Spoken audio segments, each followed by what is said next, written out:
Hello, bonjour les enfants et bienvenue dans une nouvelle vidéo très attendue. Bon, pas très attendue, mais voilà, la dernière fois j'avais demandé de quoi est-ce que vous avez envie de parler à l'avenir.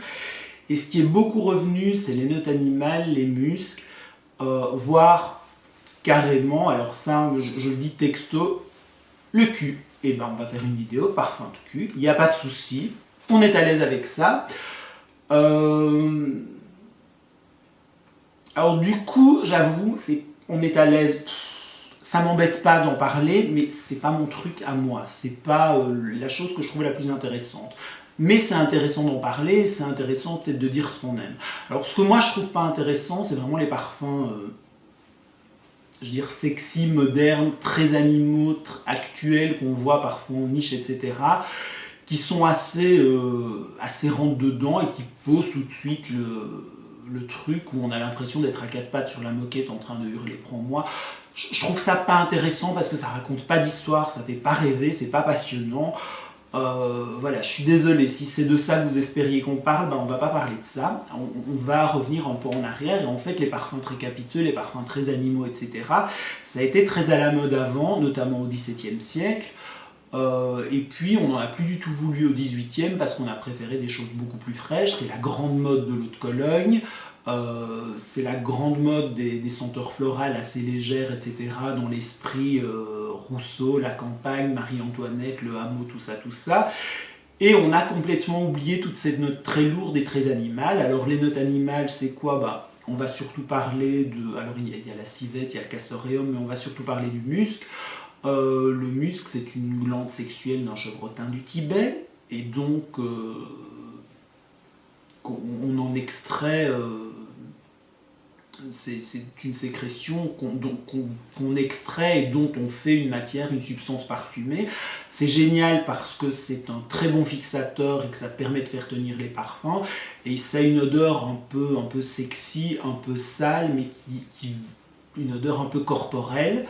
Une odeur un peu corporelle animale, qui est assez forte. Et pendant longtemps, on a pensé qu'avant, on aimait bien ce genre d'odeur parce qu'on avait besoin d'odeurs fortes pour masquer l'odeur des corps qui n'était pas toujours très propre. Et finalement, c'était peut-être moins pour la masquer que pour l'accompagner. En fait, on revient un peu là-dessus. Alors, parfum qui évoque le sexe, qui évoque l'animalité, on pense forcément matière animale, mais j'ai envie de dire pas que. Dans le monde végétal aussi, il peut y avoir des trucs intéressants. Alors par exemple, la prochaine fois que vous cuisinez, si vous mettez du cumin, sentez-le et demandez-vous à quoi ça vous fait penser. Le cumin, ça sent la sueur. Voilà, on est un peu dans le registre du sale, de l'humain, de l'animal, etc. aussi.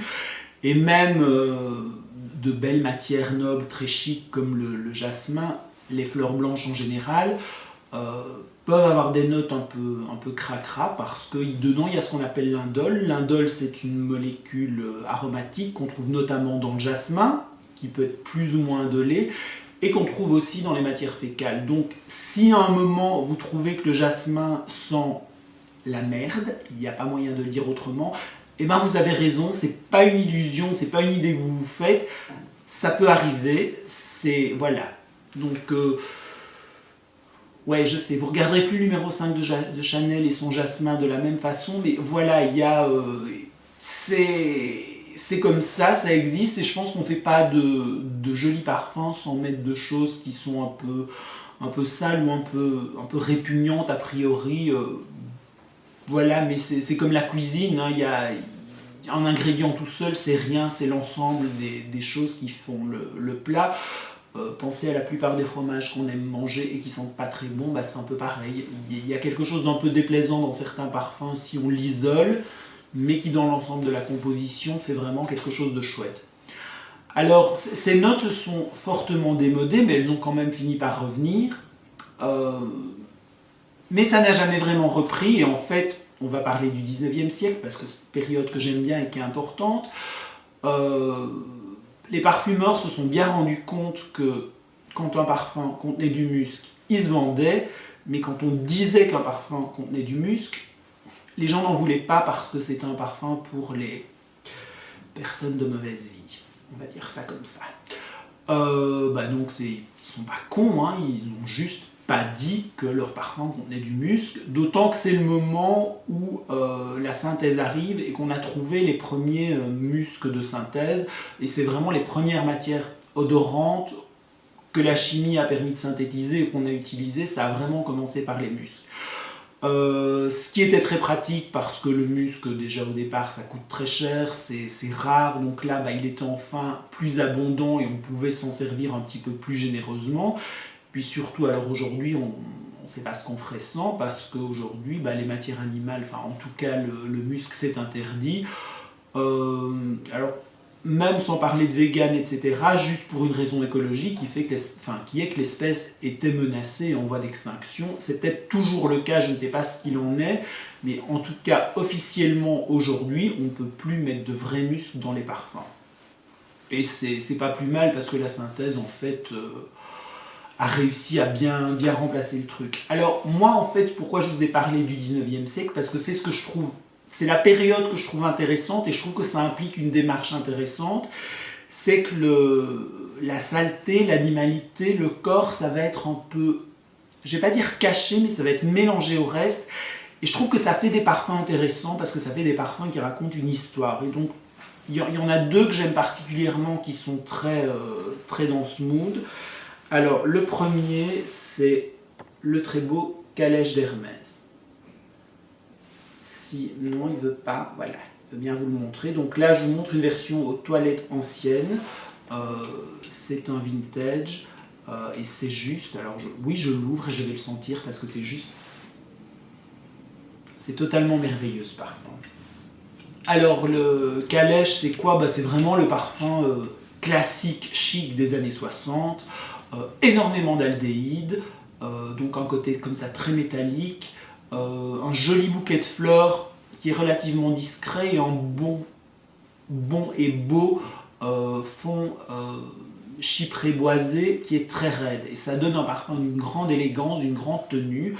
Mais dans le fond, il y a aussi ce que Guy Robert, le monsieur qui a créé le parfum pour Hermès, a appelé un fond de femme qui se néglige. Et en fait, si Calèche raconte une histoire, pour moi, c'est vraiment l'histoire d'une femme qui sort d'un hôtel de luxe, dans un tailleur qui est absolument impeccable, avec un brushing magnifique, parce que les aldéhydes, ils ont été beaucoup utilisés dans les produits fonctionnels, et notamment dans la laquelle-net. Et donc, moi, quand je sens Calèche, je pense directement laquelle-net, brushing très gonflé, qui ne bouge pas, typique des années 60. Et cette femme sort visiblement d'un rendez-vous adultère, et quand on respire son sillage de bourgeoise, très élégante, très chic, on ne peut pas s'empêcher de remarquer qu'elle a peut-être oublié de prendre une douche et de remettre sa culotte. Alors, je ne sais pas si sa culotte a été déchirée dans le feu de l'action ou si l'amant l'a gardée en souvenir, mais effectivement, il y a de ça. Et je trouve que c'est génial, un parfum qui raconte une histoire comme ça, qui est très élégante, très raide, un peu, beaucoup autoritaire, et puis en même temps avec quelque chose d'un peu plus, des secrets inavouables, etc. Voilà, moi c'est ce qui me plaît dans un parfum comme histoire, et je trouve ça plus intéressant que de tout de suite raconter à la face du monde qu'on est une traînée, et que voilà. Non, là on peut être chic et avoir une vie sexuelle, et tant mieux. Autre parfum que moi j'aime bien, alors on va du côté des hommes et on va du côté de Saint-Laurent, dans le même genre, il y a Kouros, qui va être beaucoup trop blanc et beaucoup trop surexposé pour que vous voyez le flacon. Écoutez, tant pis. Alors Kouros, il paraît que dans le brief, il y avait la douche et les draps sales dans lesquels on vient de faire l'amour. C'est bien résumé le parfum. Alors des aldéhydes aussi, une odeur très propre, très savonneuse. On a vraiment Alors moi, ça m'évoque un peu plutôt que pas la laquelle-net, là pour le coup, mais vraiment le shampoing, le cheveu propre. Effectivement, l'odeur de quelqu'un qui sent la douche, avec quelque chose de très animal, de très sale, de très dégoûtant. Alors, autant dans Calèche c'était élégant, autant là les deux notes sont vraiment à 50-50, c'est très fort, c'est très marqué, c'est les années 80, c'est pas les années de la subtilité. Pour moi on atteint vraiment la limite de ce qui est racontable, au-delà ce serait trop, et je vous avoue que oui j'ai quand même du mal à le porter. Aujourd'hui, parce qu'à l'époque je le portais, j'étais totalement innocent, je ne me rendais pas du tout compte, et en fait si je devais le décrire, je serais un peu embêté parce que je ne sais pas exactement comment le raconter. Alors, est-ce que c'est un type qui vient de faire l'amour, qui ne prend pas de douche alors qu'il aurait dû, mais qui enfile un slip propre? Ou est-ce que c'est un type qui a fait l'amour, qui a pris une douche et puis qui enfile un slip sale? Je ne suis pas certain, mais en tout cas, voilà, le jeune homme a un rapport étrange et compliqué avec le propre et le sale.